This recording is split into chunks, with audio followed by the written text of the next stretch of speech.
Hello again. Today I'm making a video about the fantastic Fuji S6500fd camera. This camera dates back to 2006 and in my view, having had experience of it in around 2008, so a couple of years after it was released, a fantastic camera and a really good bridge camera that could cope well with low light and a fantastic lens as well. I just thought I'd make a short video to describe the camera to you. These days, for a bridge camera, I would say it's quite big. So in your hands, it feels quite big to hold, but it's very sturdy. And as you can see on this particular camera, it's very unmarked, it's very tidy, very clean. The only sort of show of age, I would say, is a little bit of discolouring around the viewfinder there. So this has got a screen on the back, a decent sized screen, not the most sort of detailed screen, but a good one. And it's also got a built-in electronic viewfinder. Now this is really useful because often if you're out and you're using this outside in the summertime, it's very useful to be able to look through there and make out what you're trying to take pictures of. There's also a lens adjustment here, so if you're someone who wears glasses, then that's excellent because that means you can make this as sharp as you like and you don't have to wear your glasses. So let's spin the camera around and take off the lens cap.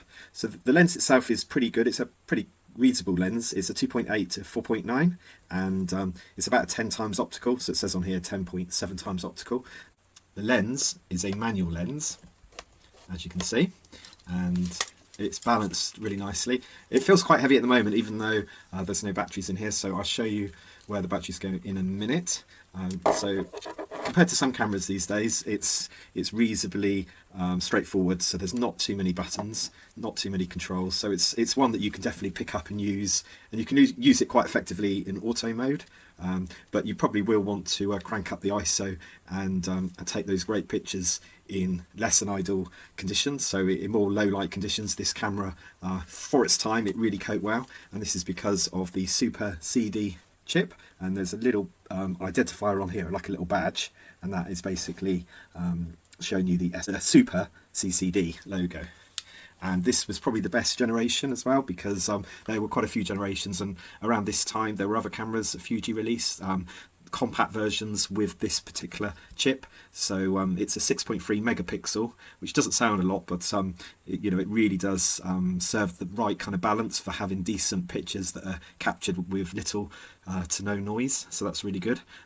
The other cameras that would have had this at the time, and I think it would have been the F20 and the F30 series and possibly the F40s, although I think they started to crank up the megapixels, which led to less good performance in low light. Yeah, the 6.3 megapixel chip from that kind of generation of cameras was great, basically. Okay, so let's have a look then on the side.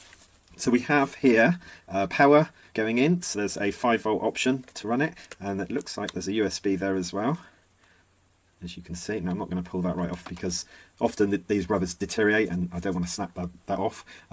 It's something I've not used. I've always just taken the card out of the camera and put it into a computer or into a reader, and here's where the batteries go. So let's start with the memory card. So for its time, Fuji were into XD cards, and unfortunately this camera doesn't support SD as well as XD, so it is XD only, and this is one of the cards here. So this is a 2 GB card. I don't know if they're that hard to get hold of. I guess they probably just cost a little bit more to find them on the second-hand market. So I was aware though, having used these cards, that you have to be a little bit careful. If you were to disconnect the power source and this was powered up, then potentially I think the XD card could get corrupted, and then you'd be no good trying to get things off the computer. That's just something I vaguely remember. So let's put those batteries in.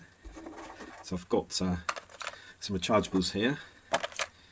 The good thing with this camera, because it doesn't have the motorized zoom at all, it's pretty good on power, and it will last a good length of time. So let's try turning this on. So on here there's a selector, so it's in the off mode at the moment. The next sort of movement is playback and then the camera mode. So let's just go all the way to camera and see what we get.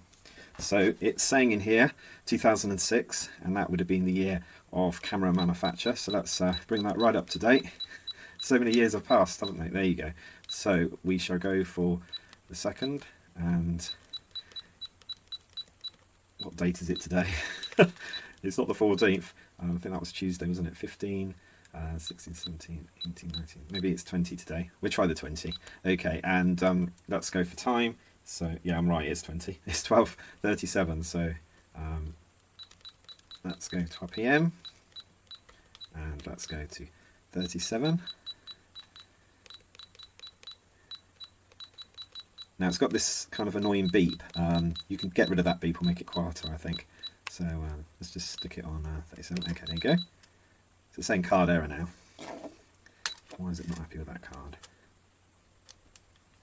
So opening that up disconnects the power straight away.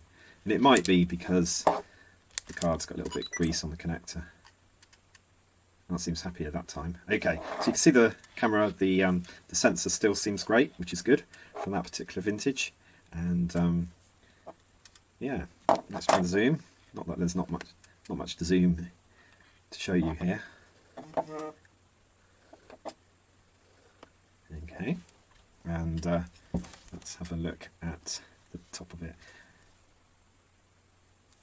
Okay, so I'm going to just show you here, hopefully the flash popping up. So let's force flash. Oh, did it actually let me do it? So let's go off. Back, force flash.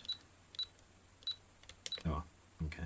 So it's going to go force flash. So if I try to take a picture, it does take a picture. It's very quick, as you can see. And there's your flash there. So that's nicely protected inside there. So the mechanism, there's no sort of release on here for the flash. You just take the picture. And yeah, let's try taking a picture of the camera, shall we? There you go. And there it is. And there's a bit of an indicator here to show you if it's charged it back up again. So that's good. So on top we've got the usual sort of dial controls here, and this is the program mode here. Well, to start with, it was in auto. So I did tend to adjust the ISO independently to take better pictures in darker sort of areas, like indoors. So it's great indoors, and obviously at dusk when it's getting a bit darker, then it's good to crank up the ISO, and you could comfortably sort of go up to, well, 400 was really good. 800 you start to kind of see more grain, but it was acceptable. It wasn't bad. So compared to lots of cameras at the time, it was pretty good. So let's have a look at these other ones on here. So we've got program mode here. We've got shutter mode, so that's what you see, shutter, aperture. You've got your full manual control there.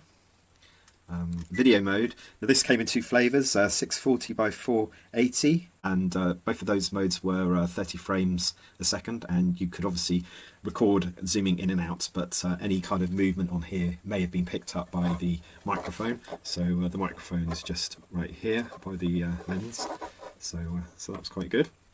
I didn't use this camera too much for video. I F20 actually, which was a great camera, and it seemed to cope really well when you're at live concerts. So there's a really old video on this channel when I went to see Coldplay in a big arena, and it was really good at recording the sound as well as sort of capturing the environment, the very kind of dark environment. So yeah, I was quite impressed actually. I was quite impressed by the fact that the microphone works so well on that camera. Anyway, so here we've got SP, so these are scene modes. So it's set, the default here, it looks like I've got it set to fast sort of action, sports. And then you've got mountains there, portraits. There I think it's to do with light, so natural light, so depending on where you were. So I guess like with all cameras, you kind of make allowances for taking pictures in fluorescent areas and natural daylight. Now it's got it's a bit sneaky, so it's got this sort of anti-shake kind of icon on here for image stabilization, but it wasn't strictly anything like modern stabilization. It was purely cranking up the ISO. So having it on there, we crank up the ISO which would obviously lead to darker pictures, but pictures without kind of movement. So that's that kind of explains that. So on here we've got continuous picture taking mode, which is really useful to have as well, and exposure compensation there. And I'll just show you what we can do. So it's got face detection, so that's what the FD is. So FD on the model number refers to face detection, but I won't show you that because that's pretty commonplace, isn't it, on cameras. So you can switch between this screen and the viewfinder, and you can actually look at the menu and everything in the viewfinder as well. So when I was traveling, and I was in New York for a little while in 2008. This was great because I kept it on here, and I think my batteries lasted for the whole week. So that was really good, and I got quite a few shots out of it. So that was running it on the viewfinder, and the viewfinder, although it's not great sort of DPI, it is colour, so that is good. Okay, so.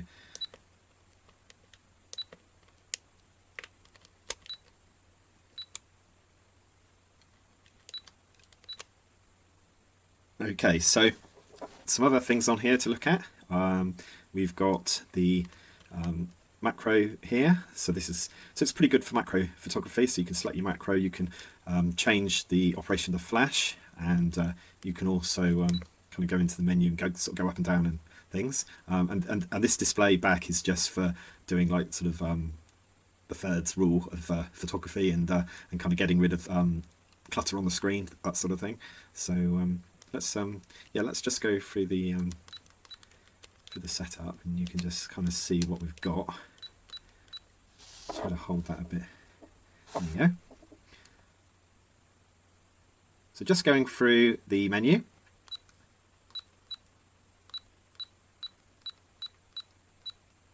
And as you go down, it's actually moving it along here, but you can take the shortcut by going a long ways first. But this just shows you everything on the menu.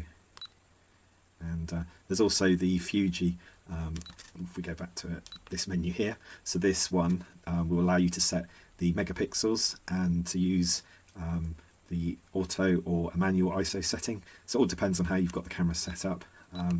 You've got this color mode, so this is quite nice. So you don't have to do this post process, and if you know that you want a particular effect, if you want chrome or black and white, then you can choose that in there. And chrome, I guess, was to do with how Fuji chrome kind of film used to look. So that's that there.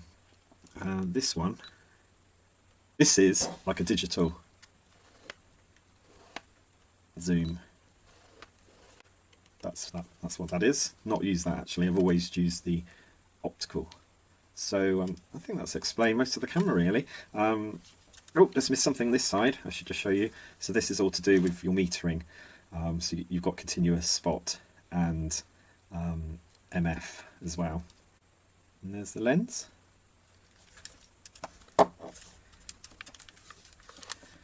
So a camera like this is relatively inexpensive to pick up these days, and it wasn't that expensive when I got it actually. I think even in 2008, maybe I was looking at around £60, like a sort of a refurb or a return type model. So I've had this camera a long old time, and it served me well. It's taken some good sort of pictures. I'll just show you the review so you can see on here. I took a picture of my camcorder there. So you can get rid of the annoying beep, or turn it down if that's what you like. And yeah, you have to put it back into camera mode to press the shutter button. Some cameras, when you're on review, you can just press the button and take a picture, but this one you need to slide back. So there you are. Well, I hope you've enjoyed this short video about the Fujifilm camera, fridge camera, which was really great because it had that super CCD chip, which really made a big difference. And I will try to attach some photos that I took at the time to this camera at the end of the video. And also one thing I did notice, and just one comment really on the optics, there was a little bit of purple fringing. So you may see some purple fringing if you do some kind of post-processing and decide to kind of zoom right in on things, then you probably will notice it. And the other thing I think I forgot to mention was that this camera has got a RAW function. So instead of having everything out in JPEGs, which tend to be a little bit softer, you could take pictures, have them saved as RAW, and then do the old post-processing on your computer afterwards. So that's a pretty powerful feature for a camera of this age.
Thank you for watching.